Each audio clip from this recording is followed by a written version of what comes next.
चुनावी रणनीतिकार और जन स्वराज अभियान के चीफ प्रशांत किशोर ने यूपी में लोकसभा चुनाव में मिली बीजेपी की हार को लेकर चौंकाने वाला बयान दिया है। चुनावी रणनीतिकार प्रशांत किशोर ने एक न्यूज को दिए इंटरव्यू में उत्तर प्रदेश में बीजेपी की हार के कारणों पर अपनी राय रखी।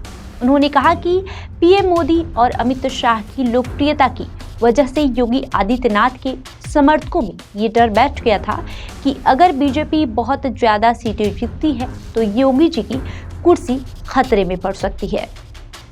प्रशांत किशोर ने 2009 के गुजरात चुनाव का उदाहरण देते हुए कहा कि उस समय भी नरेंद्र मोदी के उदय और लालकृष्ण आडवाणी के नेतृत्व के बीच एक असहज स्थिति थी। उन्होंने कहा कि मोदी के समर्थकों को लग रहा था कि अगर आडवाणी प्रधानमंत्री बनते हैं तो मोदी को आगे बढ़ने में समय लगेगा।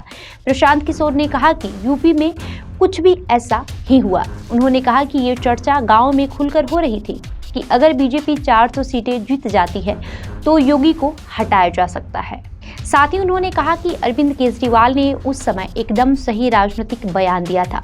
प्रशांत किशोर ने बताया कि जब वो बिहार में पदयात्रा कर रहे थे तो लोग उनसे यही सवाल पूछ रहे थे कि अगर बीजेपी 400 सीटें जीतती है तो क्या योगी को हटा दिया जाएगा। उन्होंने कहा कि ये दिखाता है कि ये बात बीजेपी समर्थकों के मन में घर कर गई थी।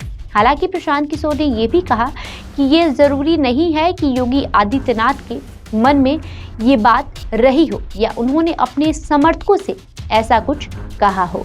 उन्होंने कहा कि ये सिर्फ एक अटकल है। प्रशांत किशोर के इस बयान से यूपी की राजनीति में एक नया मोड़ आ गया है। उनके इस बयान से ये साफ है कि बीजेपी के अंदर भी सब कुछ ठीक नहीं है। बहरहाल आपका इस खबर को लेकर क्या कहना है हमें कमेंट करके जरूर बताएं। धन्यवाद।